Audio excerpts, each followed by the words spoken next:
नमस्कार, मैं शालिनी और आप देख रहे हैं टुडे बिहार झारखंड। आइए बढ़ते हैं आज की बड़ी खबर की ओर। शेखपुरा में राष्ट्रीय लोक मोर्चा की ओर से दही चूड़ा भोज का आयोजन किया गया, जिसमें पार्टी कार्यकर्ताओं ने बड़ी संख्या में भाग लिया।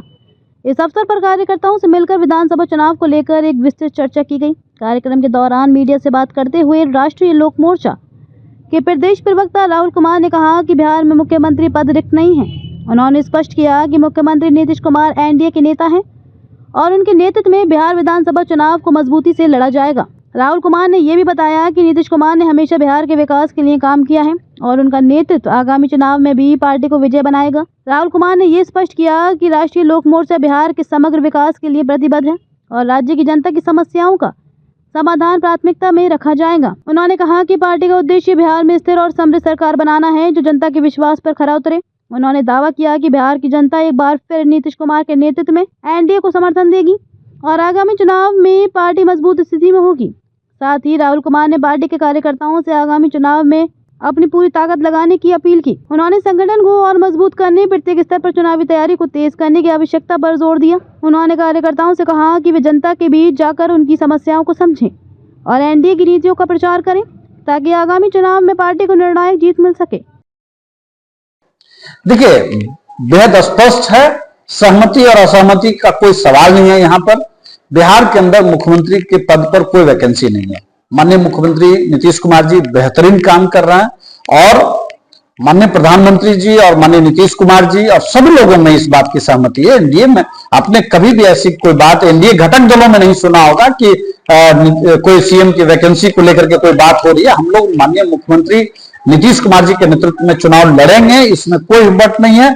हाँ, एक कंफ्यूजन की बात जो मीडिया में आई या मीडिया की तरफ से आया कि माननीय गृह मंत्री अमित शाह जी ने कुछ कहा एक कार्यक्रम में।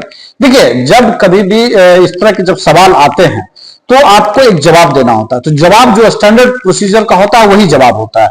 तो माननीय गृह मंत्री जी ने जो कहा जवाब में, उसको ठीक से समझने की जरूरत है। उन्होंने कहा कि मीडिया के मंच पर नहीं तय होगा या नहीं तय होता है कि रणनीति हम क्या बनाएंगे, कौन सी पार्टी के नेता होंगे या इस तरह की चीजें। ये तो बाद में जब घटक दल बैठते हैं, सभी दलों के नेता बैठते हैं, चुनाव हो जाता है, उसके बाद और प्रोसीजर भी यही है कि जब आप मुख्यमंत्री नीतीश कुमार जी आज हैं और कल जब फिर से मुख्यमंत्री वो होंगे तो सभी घटक दल के विधायक दल के नेता बैठेंगे, उसके बाद नेता का चयन होगा। ये तो प्रोसेस है। इसी प्रोसेस की बात अमित शाह जी ने कहा तो लोग उसको जैसे कौवा कान लेकर के उड़ गया। तो भैया सब लोग, बात बेहद स्पष्ट है, बिहार के अंदर कोई वैकेंसी नहीं है और विपक्ष एक तरह से कहिए कि पूरी तरह से बिहार के सीन से गायब है और अपने एग्जिस्टेंस को लेकर के विपक्ष लड़ रहा है। शायद यही वजह है कि लालू जी जैसे सीजन लीडर भी समझते हैं कि अकेले तेजस्वी से नहीं होगा और इसीलिए बीच बीच में वो एक ऑफर देते रहते हैं। लेकिन माननीय मुख्यमंत्री जी ने बहुत स्पष्ट शब्दों में कहा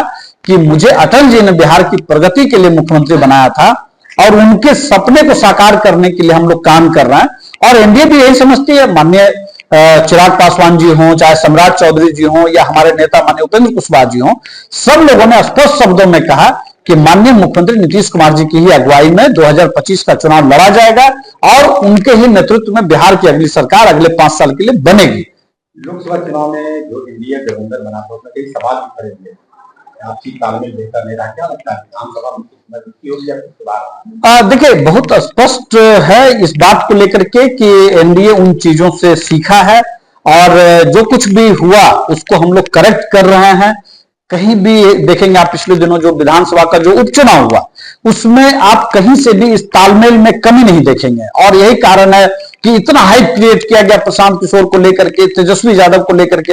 लेकिन हमारा स्ट्राइक रेट 4-0, मतलब 4 सीट की 4 सीट हम लोग जीते और हम लोगों ने जो एक लक्ष्य रखा है कि 2025 में 2010 की सीटों से ज्यादा सीट है, मतलब एक मान लीजिए कि 2025 में 225 सीटों का जो हम लोगों ने एक टेंटेटिव लक्ष्य रखा है, हम लोग उसको अचीव करेंगे।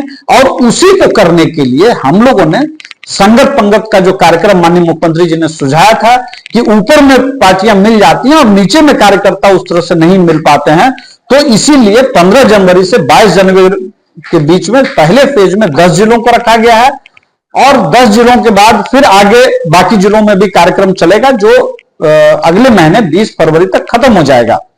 और इस एक महीने के कार्यकाल में, इस एक महीने के दौरान सभी जिलों में पांचों पार्टियों के प्रदेश अध्यक्ष, बूथ स्तर तक के जो कार्यकर्ता हैं, जो पंचायत स्तर तक के जो कार्यकर्ता हैं, इसके बाद प्रखंड स्तर के जो कार्यकर्ता हैं, और जो तरह तरह के जो पार्टी के जो सक्रिय सदस्य होते हैं, जैसे प्रदेश की कमेटी में होते हैं। खबरों में अब तक के लिए बस इतना ही। फिर होगी आपसे मुलाकात, तब तक के लिए नमस्कार और देखते रहिए टुडे बिहार झारखंड। ऐसे ही लेटेस्ट अपडेट पाने के लिए हमारे चैनल को सब्सक्राइब करें और तुरंत नोटिफिकेशन पाने के लिए बेल आइकन प्रेस करना ना भूलें। यदि आप हमें फेसबुक या इंस्टाग्राम के माध्यम से देख रहे हैं तो हमारे पेज को फॉलो जरूर करें। धन्यवाद।